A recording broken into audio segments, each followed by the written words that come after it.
Welcome to Backyard Philosophy, a podcast where a couple friends grab some cold ones, sit around the fire, and talk about science, philosophy, and history.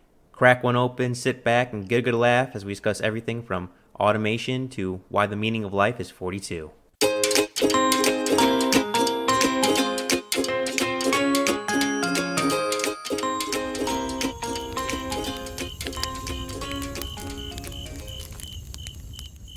Bouncing bombs, Nazi hydro dams, and a British engineer who took some skipping stones to the next level.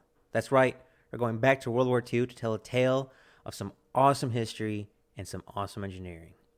But before we get into it, Nick, how are you and what are you drinking? Man, I'm doing amazing. I'm back on the bourbon train. I've been doing beer for a while, drinking some High West American Prairie bourbon. I'm joining you with bourbon. I'm drinking some Backbone bourbon, and it tastes quite smooth. But I am excited to tell you this story, Nick. This is about a man who solved the problem with engineering and explosives. One could argue the best combinations. And you could also say he's after my own heart. This man would be Sir Barnes Neville Wallis.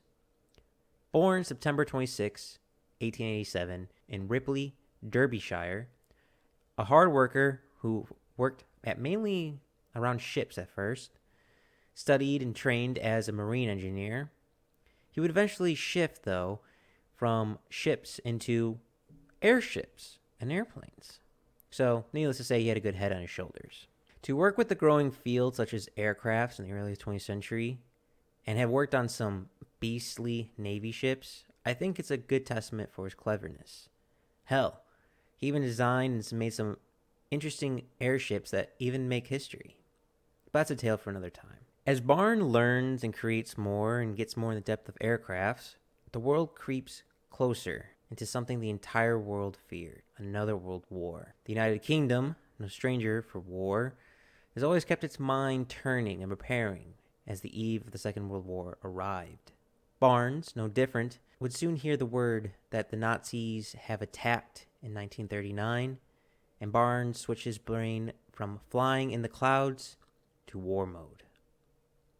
And Barnes had a clever idea at the very beginning of the war. He even wrote a paper.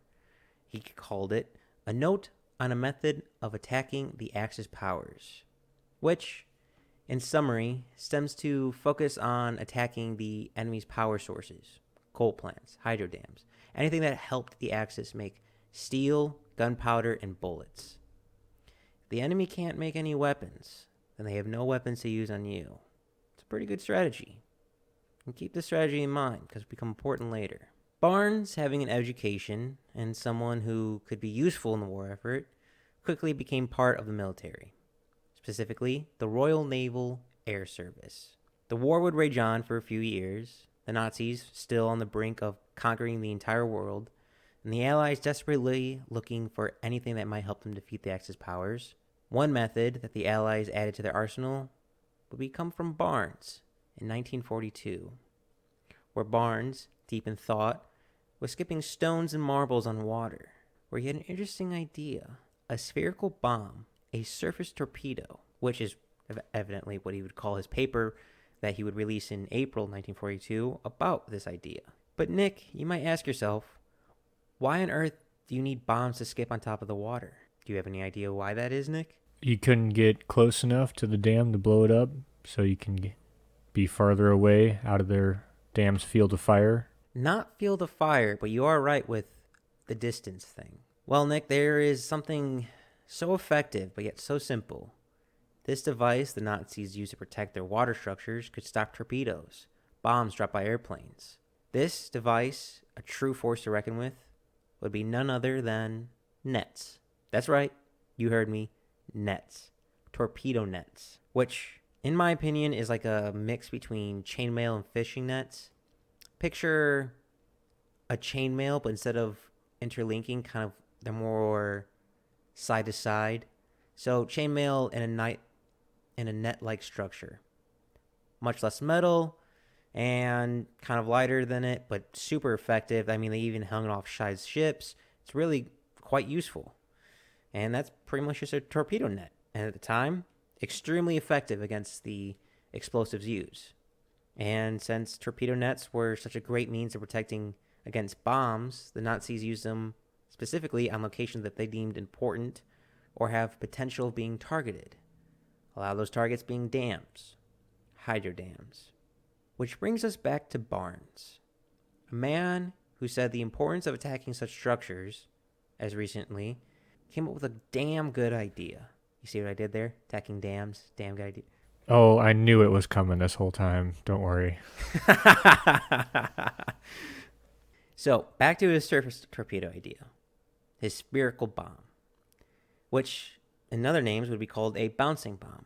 But, as one might imagine, it's kind of difficult to make a bomb that you drop out of an airplane bounce, let alone bounce in the right direction and effectively blow up the target. You might say to yourself, well, why not just drop a bomb right on top of the dam? Yes, you could do that. And yes, it would destroy part of the dam, but it'd be to no avail. You do no significant damage to the dam. If you really want to damage a dam at this time, you need to attack it under the water, and specifically about 30 feet below the water to effectively destroy the dam. So you need to bring a bomb over the water, have it sink, not blow up when you first drop it in the water, then blow up once it's to submerge to the right depth. This is a tall order.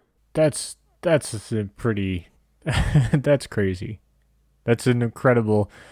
I mean, the force of dropping out of an airplane and then skipping again and then going in the water, that's a lot. Wait until I get into it, because it's so simple and so creative, and it bounces a lot more than once, Nick.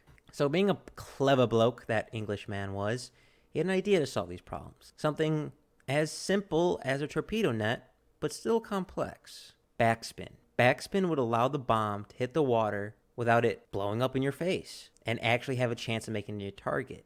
The backspin would allow it to slow its inertia so it won't, just drop like an anvil out of the sky. But some interesting problems arise with the backspin. One being, backspin is mainly used in ball-shaped objects. Tennis, soccer, billiards.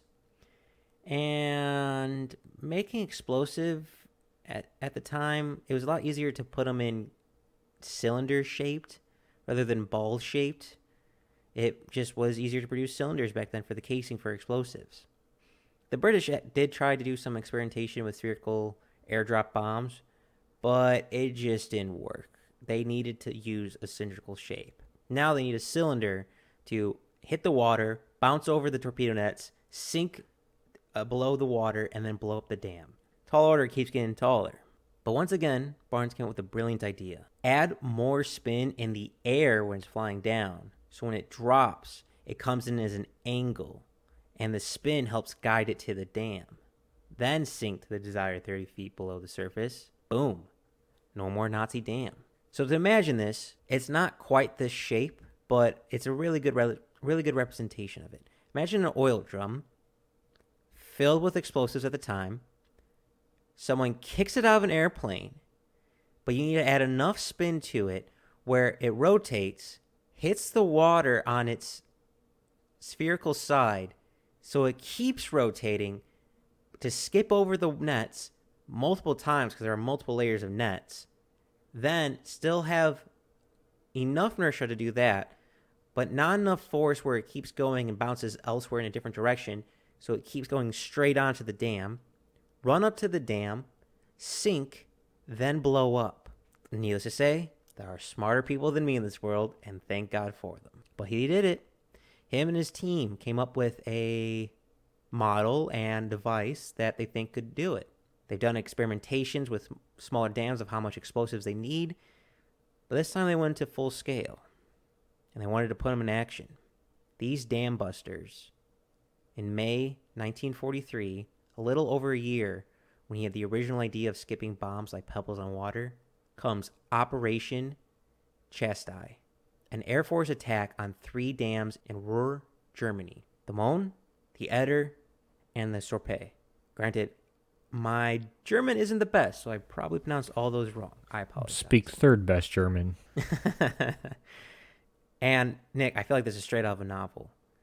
The 617th Squadron of the Royal Air Force was a specifically created squadron for this mission. They carried out this operation on May 16th and May 17th. 2 of the dams were destroyed, the Mont and the Eder. I don't know about the Sorpe. It was hard to find any information on that dam, and I'm not even sure if it was actually attacked. It's wartime effort, so finding evidence is sometimes hard. But even if it was attacked and missed, 2 out of 3 dams destroyed. Not bad for your first mission, where all their methods have failed. Knocking out the hydropower dam that gave power to the Nazis, it's stuff like that that makes me proud to be an engineer. Quickly following the success, Barnes made 2 more types There's of bombs. more? I thought that was the end. Oh, no. He's quite involved with making good explosives and aerodynamics. I feel like that's a pretty good accomplishment. You're right. You would feel like at that point, you know what? Hang up the mantle. Did good. Following that success, Barnes made 2 more types of bombs, the Tall Boy and the Grand Slam, which were going to be used to target airfields that launched V-2 rockets and against battleships and submarine pens. Which would later become co-opted by Pabst Blue Ribbon to describe their 16-ounce beers, I believe. For some reason, every time I think of submarine pens, I think of... Oh, you were making a Tall Boy drink. I was thinking of the submarine pens in Austin Powers for some reason. There's a lot to work with here. But unfortunately, the Tall Boy and the Grand Slam, they didn't get dropped. And it wasn't because the bombs weren't good. It's because they didn't have any aircraft to carry them to the desired altitude to drop them. They could have been dropped with a faster airplane, but a lot of fuel, a lot of resources, they just deemed it not necessary. Soon, World War II ended, but Barnes didn't want to hang up his hat just yet. There's still dams that need to be destroyed. He went on creating and inventing, focusing mainly on aerospace and supersonic flight. In the 1950s, he designed a rocket-propelled torpedo, kind of a little nudge to what he was doing during World War II. He also designed a non-misting glassless mirror, which confuses the hell out of me saying that every time. A glassless mirror. A non-misting glassless mirror. More research is definitely needed for this. But he also worked in the 1950s as a consultant for the Parkes Radio Telescope in Australia. So he also helped design and collate with building a telescope to view deep space. Still not over yet. In 1955, a film was made about him and the Operation Chastity called the Dambusters. That's the name of the film if you ever want to look it up. Then, in the 1960s, he worked in research on making aircraft capable of reaching subsonic and hypersonic speeds all in the same aircraft. He would eventually become knighted in the 1960s for his war efforts. And funny enough, in the 1960s, he lost all his original calculations for the Dambusters to a flood. The world works in mysterious ways. Okay, that is... I feel like you're fucking with me right now. I'm not. This is all public information and our sources on YouTube. You can look it up. But, unfortunately, all things must come to an end. And that end for Barnes Wallis would be met on October 30th, 1979. But this man is not forgotten. There are buildings and roads named after him, busts and plaques of his name and face across the world. The term of a golf shot when it bounces over a water hazard is named after him. And in the Yorkshire Air Museum lies a permanent display of the Dambusters raid with replica bouncing bombs. So, Nick, if we're ever in the UK, we need to go see the bouncing bombs that a crazy engineer made to help defeat the Nazis. It's crazy because I've seen like a big dam and just sat there and thought, like, man, what would happen if it just exploded? That's exactly what he came up with, and it's exactly what he did. And it would just take out everything. Get some special flyby boys with some special bombs. Go fuck up Germany. And the other thing is, Mike, I gotta applaud you because you did an entire episode on dams and only made one pun. You know how many puns I came up when thinking about this story? It was just like too low-hanging fruit. You know, sometimes you got to reach for it to make it satisfying. It was just, oh God, it was so many water puns, so many damn puns, but it's just too easy. It was just too easy. Yep. There's a James Bond video game where you got to blow up a dam, I think. And one of the objectives, it's like, get to the dam roadway. And it's like, one of those guys thought that was the funniest thing ever. I think that's God, Golden Gun. I think that was the video game. If I remember It was one of those. It was on the original Xbox. So that time frame.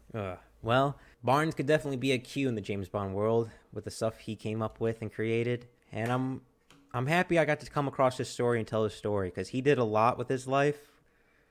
Because being alone, being born in 1887, living through 2 world wars, and seeing a man go on the moon when you were born before like the automobile was around, pretty impressive. It's completely insane.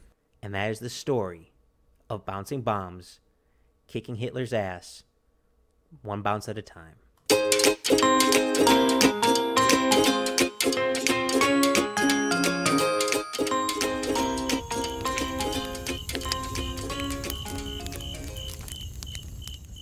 Thanks for listening to the Backyard Philosophy Podcast. We rarely finish a podcast without missing a point we wanted to bring up, so let us know what we forgot. And if you have a topic you want us to talk about, let us know at Backyard Philosophy on Instagram